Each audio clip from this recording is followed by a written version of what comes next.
Dear students, welcome to our lectures on material science for the semester.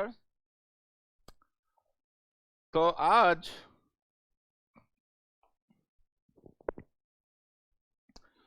हम बात करेंगे strengthening mechanism. इसका मतलब क्या होता है, किसी भी मटेरियल की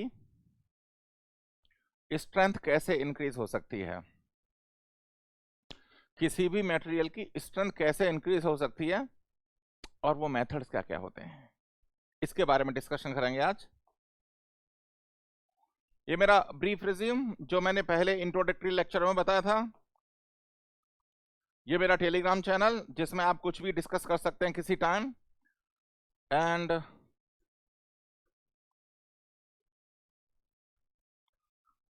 एवरी संडे 5 PM मैं बच्चों से इंटरेक्ट करता हूं लाइव। आप कुछ भी पूछ सकते हैं और मैं आंसर दूंगा।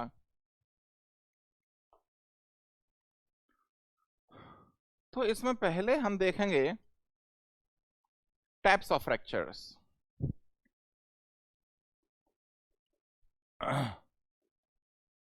टाइप्स ऑफ फ्रैक्चर्स, फ्रैक्चर कितनी तरह का होता है।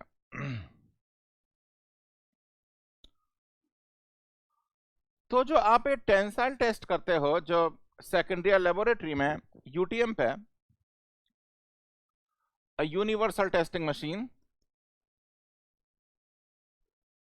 यूनिवर्सल टेस्टिंग मशीन, इसको शॉर्ट में बोलते हैं यूटीएम। तो ये टेस्ट कैसे होता है, आप पहले सैंपल बनाते हैं एज पर ASTM स्टैंडर्ड्स।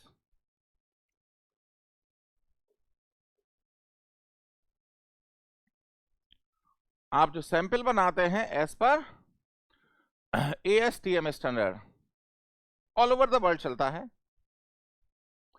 इसकी फुल फॉर्म क्या होती है, American society for testing material, for testing, American society for testing material ASTM। और ये सैंपल कुछ ऐसे होता है।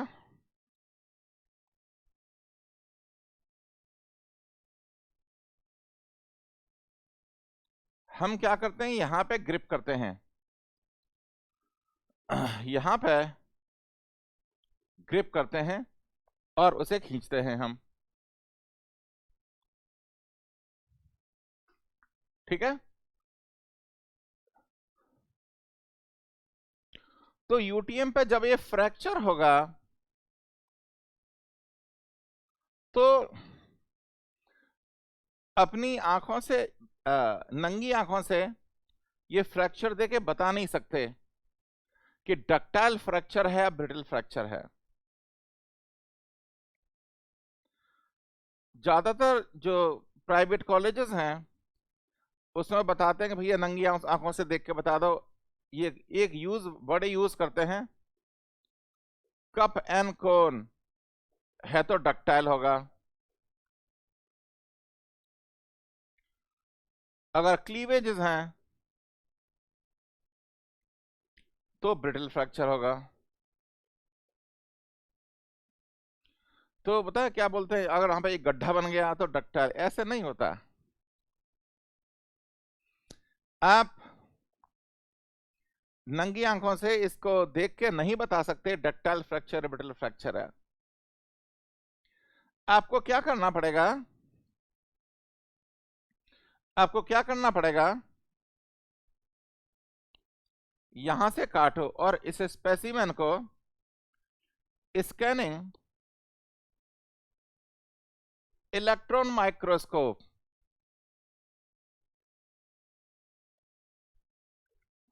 पॉपुलरली नोन एज SEM, आप स्कैनिंग इलेक्ट्रॉन माइक्रोस्कोप के नीचे रखो। इस मशीन से क्या होता है, सरफेस की कैरेक्टरिस्टिक मालूम पड़ जाती है। इस मशीन से क्या होता है कि सरफेस की कैरेक्टरिस्टिक मालूम हो जाती है। तो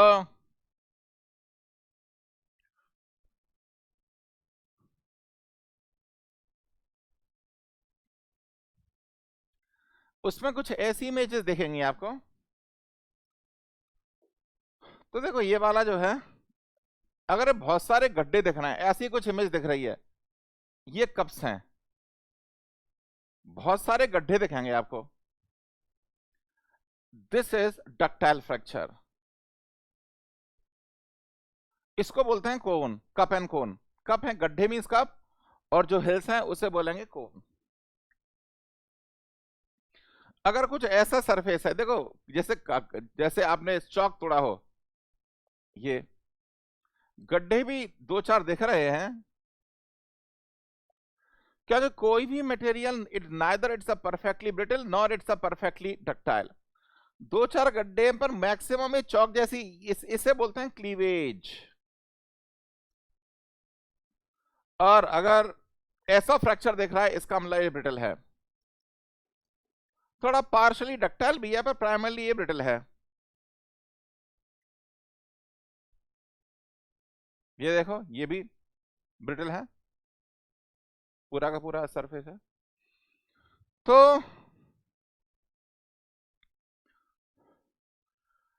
there is a ductile fracture, then there is a brittle fracture.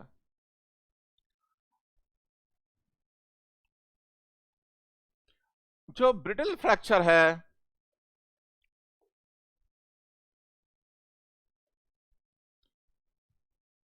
वो मटेरियल में ब्रिटल फ्रैक्चर कैसे होता है? By propagation of crack. By propagation of crack.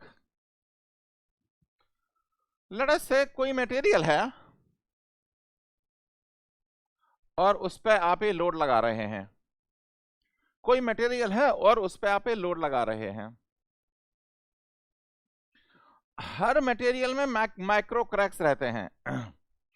Her material में माइक्रो क्रैक्स होते हैं। तो ब्रिटल मटेरियल में क्या होता है कि जो लोड अप्लाई किया, उसके नॉर्मल डायरेक्शन में जो मैक्सिमम साइज क्रैक है, जिस डायरेक्शन में लोड अप्लाई किया है, उसके नॉर्मल डायरेक्शन में जो मैक्सिमम साइज ऑफ क्रैक है, वो धीरे धीरे इंक्रीज होने लगता है। वो धीरे धीरे इंक्रीज होने लगता है। और जब भी ये क्रैक एक क्रिटिकल साइज पे चला जाएगा, जब भी ये क्रैक एक क्रिटिकल साइज पे चला जाएगा, sample will be divided into two parts. Sample will be divided into two parts. ये होता है ब्रिटल फ्रैक्चर।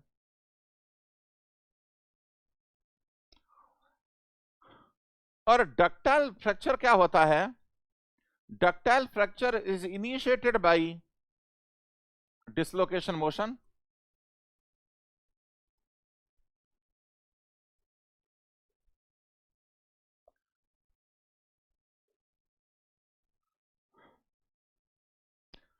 बहुत सारी एज डिसलोकेशन मटेरियल के अंदर होंगी, ये डिफेक्ट है। ऐसा हो नहीं सकता कि किसी मटेरियल के अंदर डिसलोकेशन नहीं हो। हर मटेरियल में डिसलोकेशंस होंगी। तो आपने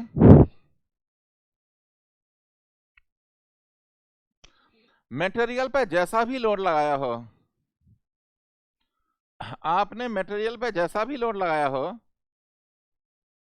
उसका एक कंपोनेंट आता है normal to the dislocation line in the form of shear. Dislocation line ये रही है आपकी।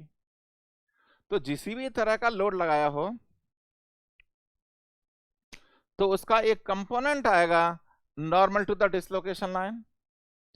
उसको बोलते हैं resolved shear stress.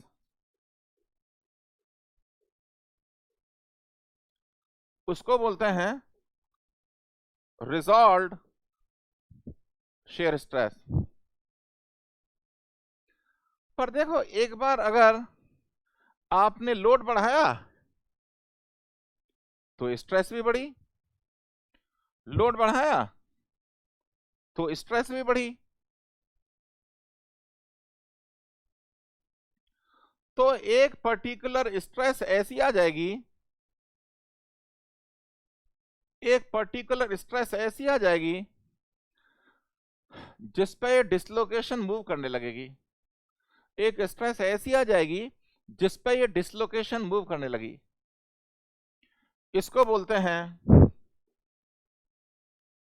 Critically resolved shear stress. जिस स्ट्रेस पे ये डिसलोकेशन मूव करने लगी उसको बोलते हैं क्रिटिकली रिजॉल्व शेयर स्ट्रेस। और जब स्ट्रेस लगाते लगाते अगर ये डिसलोकेशन बाहर आ गई, अगर ये डिसलोकेशन बाहर आ गई, हम कहेंगे मेटल फेल हो गया। तो ये होता है आपका डक्टाइल फ्रैक्चर।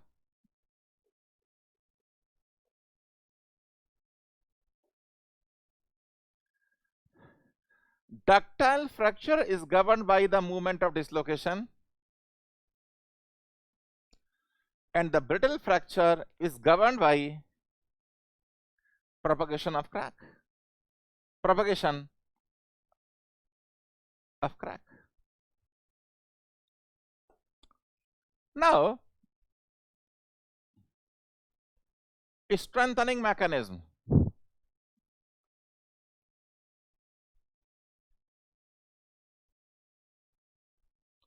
Strengthening mechanism. ऐसे कौन से मेथड हैं जिससे मटेरियल की स्ट्रेंथ इंक्रीज हो सकती है? ऐसे कौन से मेथड हैं जिससे मटेरियल की स्ट्रेंथ इंक्रीज हो सकती है? देखो, अगर आप मटेरियल में कुछ ऐसा करें, जैसे अभी मैंने बताया कि जब ये डिसलोकेशन मूव करने लगी, जब ये डिसलोकेशन मूव करने लगी, that is corresponds to the yield strength of the material. That is corresponds to the yield strength of the material. अगर कोई स्ट्रेस स्ट्रेन डायग्राम देखेंगे आप तो ऐसे होता है।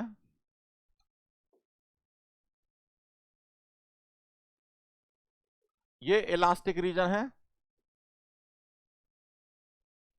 और आपने पढ़ा होगा इलास्टिक रीजन में हुक्स लॉ फॉलो होता है,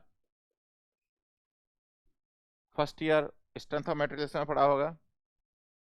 तो इलास्टिक रीजन में बॉन्ड में सिर्फ स्ट्रेचिंग है, डिसलोकेशन मूव करना शुरू नहीं किया। डिसलोकेशन ने यहां से मूव करना शुरू किया, और इसको बोलते हैं प्लास्टिक रीजन। और प्लास्टिक रीजन में कौन सा लॉ फॉलो होता है? Flow curve equation. Flow curve equation sigma F is equal to K epsilon raise to power N. ये ट्रू स्ट्रेस होती है, ट्रू स्ट्रेन। इसके बारे में एक दो लेक्चर के बाद बताऊंगा मैं, क्योंकि I am following as per AKTU syllabus, और यूट्यूब क्लासेस हैं, इसमें ज्यादा बताना नहीं चाहता, क्योंकि इट्स लोग पता नहीं क्या कंट्रोवर्सी बना देते हैं। आई एम फॉलोइंग AKTU, तो जो उसमें सिलेबस में आता जाएगा उसको समझाता जाऊंगा मैं आपको। कभी ऑफलाइन मिलेंगे तब इसके बारे में इसकी तारीफें करूंगा मैं इस सिलेबस की। तो मैंने कुछ मटेरियल के अंदर ऐसा किया, मैंने कुछ मटेरियल के अंदर ऐसा किया कि डिसलोकेशन के मोशन में रुकावटें पैदा हो गईं। डिसलोकेशन के मोशन में रुकावटें पैदा हो गईं। तो जो प्लास्टिक डिफॉर्मेशन होगा वो हाई स्ट्रेस पे आएगा, तो हम बोलेंगे मेटल की स्ट्रेंथ बढ़ गई। अगर मैंने मटेरियल के साथ कुछ ऐसा किया जिससे डिसलोकेशन के मोशन में रुकावटें पैदा हो जाएं, तो आपको you need higher critically resolved shear stress to move the dislocation. It means जो प्लास्टिक डिफॉर्मेशन है वो एक हाई स्ट्रेस पे आएगा, तो स्ट्रेंथ बढ़ गई। तो इसकी स्ट्रेंथ बढ़ाने के तीन मेथड होते हैं। पहला होता है अलॉइंग। मटेरियल को अलॉय कर दो, मटेरियल को अलॉय कर दो। जब अलॉय मतलब कोई फॉरेन एलिमेंट डाला, तो जब आपने मटेरियल को अलॉय किया, दो ऑप्शन है, या तो मेरा अलॉइंग एलिमेंट इंटरस्टिशियल साइट पे जाएगा,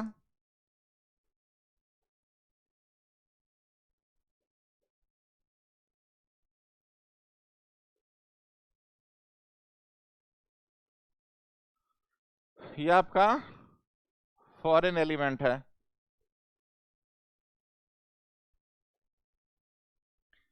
या तो मेरा जो इंप्योरिटी एटम है वो इंटरस्टिशियल साइट पे जाएगा, या फिर सब्स्टिट्यूशनल साइट पे जाएगा।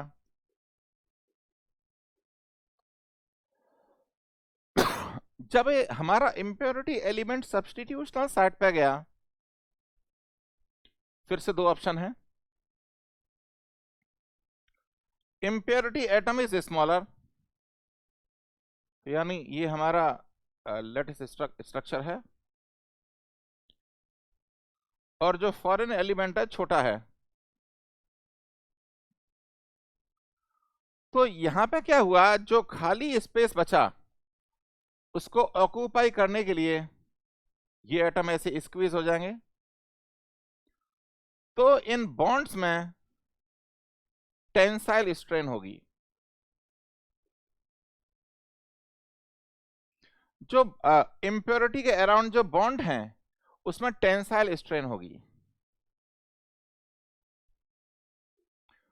या फिर जो इंप्योरिटी एटम है वो बड़ी है, जैसे कुछ ऐसे।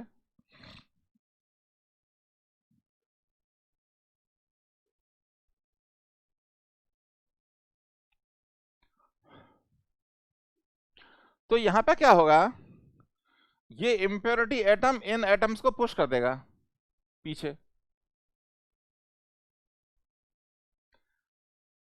जैसे बाप बेटे कोई मूवी देखने गए, बाप बेटे कुछ मूवी देखने गए, और लाइन लेने की टिकट में बहुत लंबी लंबी भीड़ थी। तो पहले बेटा लग गया, बेटा था पतला, तो लाइन के जब 1 घंटे बाद लाइन के बीच में आ गया, बेटा बोलता है यार मैं बहुत थक गया, बाप को तुम अंदर आओ, मैं बाहर निकलता हूँ, मेरे को थोड़ा बैठने दो। तो बेटा बाहर आ गया, बाप अंदर गया। बाप था मोटा, तो आगे वाली लाइन आगे, पीछे वाली लाइन पीछे। लोगों में कौन सा स्ट्रेन था, कंप्रेसिव।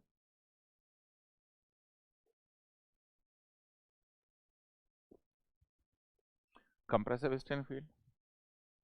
सेम यहां पे जो इंप्योरिटी एलिमेंट होते हैं उनका size is much bigger than the interstitial void. जो इंप्योरिटी एटम होता है उसका साइज बड़ा होता है, much bigger than the interstitial void. तो किसी अगर साइड पे अगर फॉरेन एलिमेंट घुस गया, it produces compressive strain field.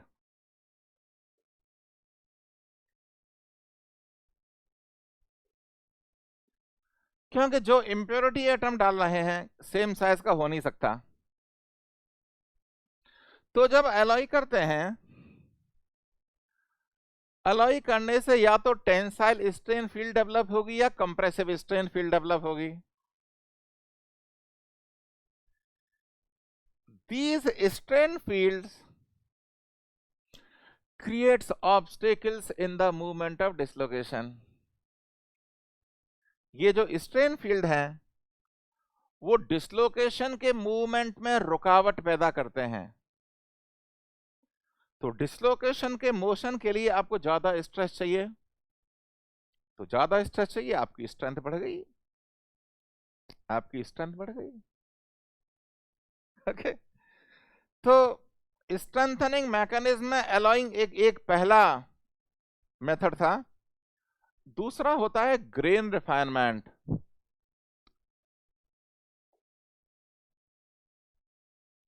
Grain refinement, मैंने ग्रेन के बारे में आपको पहले बताया पिछले लेक्चर्स में। तो अगर नंबर ऑफ ग्रेन बाउंड्री कम है, इसको बोलते हैं कोर्स ग्रेन।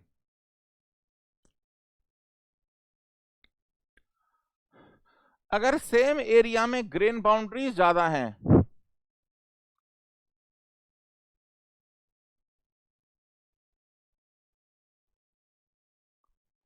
सेम एरिया में ग्रेन बाउंड्रीज ज्यादा हैं, उसको बोलेंगे फाइन ग्रेन स्ट्रक्चर।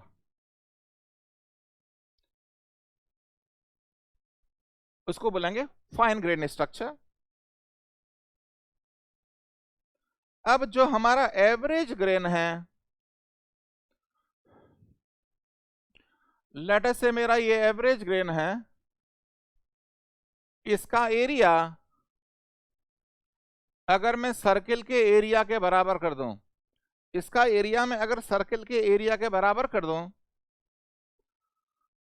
तो जो ये सर्किल का डायमीटर होगा उसको बोलते हैं एवरेज ग्रेन डायमीटर।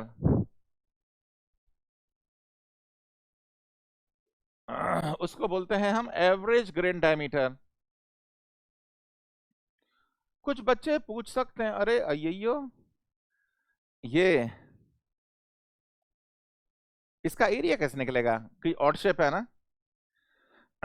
इसका एरिया निकालने के लिए इंस्ट्रूमेंट होता है, वो होता है प्लानोमीटर। ऑड शेप जहां पर हो गया वो एरिया दे देगा। उसका एरिया को निकालने के लिए क्या होता है, प्लानोमीटर। तो लेट अस से इधर एटम्स हमारे ऐसे ओरिएंटेड हैं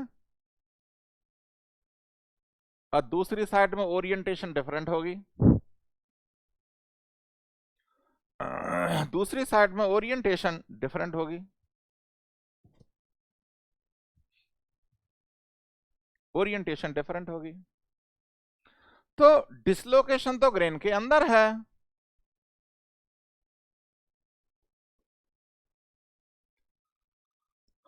डिसलोकेशन तो ग्रेन के अंदर है। जब ये डिसलोकेशन ग्रेन बाउंड्री पर पहुंचेगी,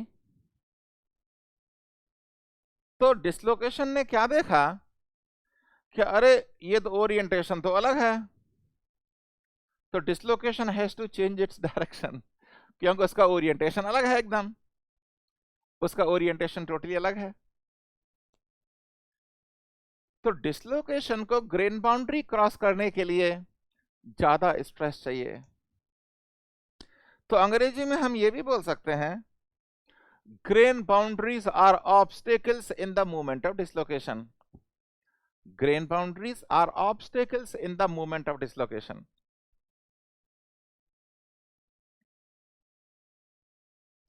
तो जितना फाइन ग्रेन होगा, वो मटेरियल उतना ही ज्यादा स्ट्रांग होगा। बच्चों, जो आज जो पढ़ा रहा हूं मैं, क्योंकि ये बहुत डिफिकल्ट टॉपिक की कैटेगरी में आता है, तो मैंने 8-10 साल पहले इसके कुछ वीडियो रिकॉर्ड करके यूट्यूब पे डाल दिए थे। आप एक ना यूट्यूब पे सर्च करना डिसलोकेशन थ्योरी, और मेरा नाम स्वदेश कुमार सिंह। 3 लेक्चर आएंगे, पार्ट 1, पार्ट 2, पार्ट 3। और डीप में ये सब चीजें मैं गेट और ईएस के लिए पढ़ाता हूं, पर उसमें मैंने डाल दिया, आप देख सकते हो, वो थोड़ा डीप है एक्चुअली। ठीक है ना। तो देखिए, इसके लिए 2 साइंटिस्ट थे, हॉल एंड पैच।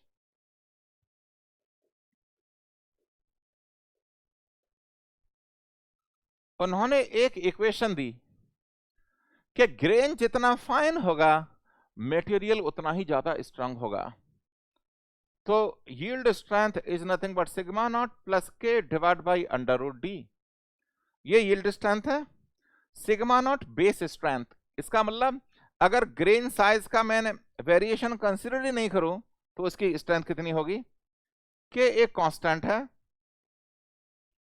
और डी है एवरेज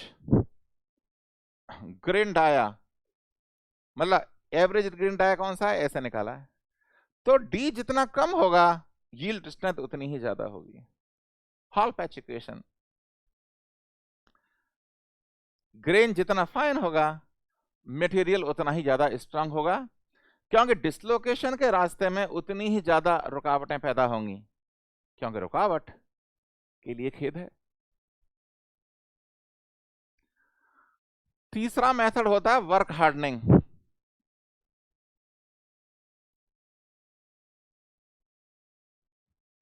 वर्क हार्डनिंग में क्या होता है? सबसे पहली वर्क हार्डनिंग कौन करता है बच्चे की? माँ बाप।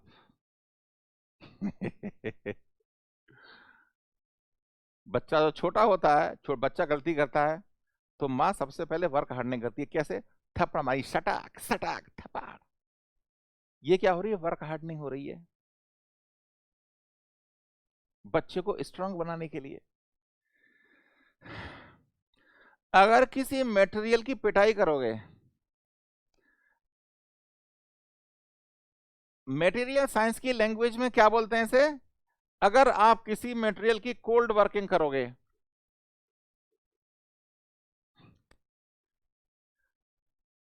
ये बहुत तरीके से हो सकती है, short blasting, short peening, sand blasting. अगर पिटाई करोगे, कोल्ड वर्किंग कंडीशन में डिफॉर्म करोगे, उसकी स्ट्रेंथ इंक्रीज होती है। तो हुआ ना, माँ बाप का पहला मेथड, पहली वर्क हार्डनिंग बच्चे की कौन करता है? माँ बाप। तो आप कोल्ड वर्किंग करते हैं तो मटेरियल के अंदर नंबर ऑफ डिसलोकेशंस इंक्रीज होती हैं।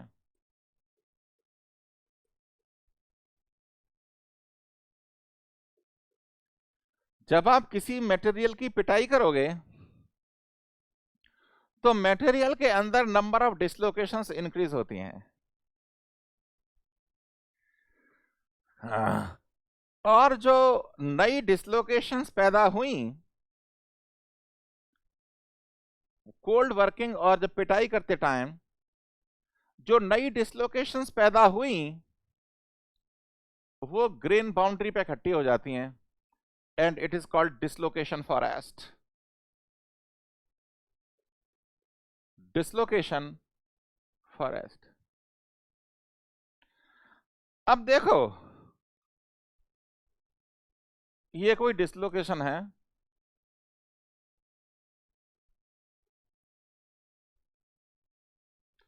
यहां पे जबरदस्ती एक हाफ प्लेन घुसा हुआ है, तो इन एटम्स में होगा कंप्रेशन और नीचे इसमें होगी स्ट्रेचिंग, तो इसमें होगा टेंशन। ये पॉजिटिव एज डिसलोकेशन है। नेगेटिव एज डिसलोकेशन उल्टा होता है।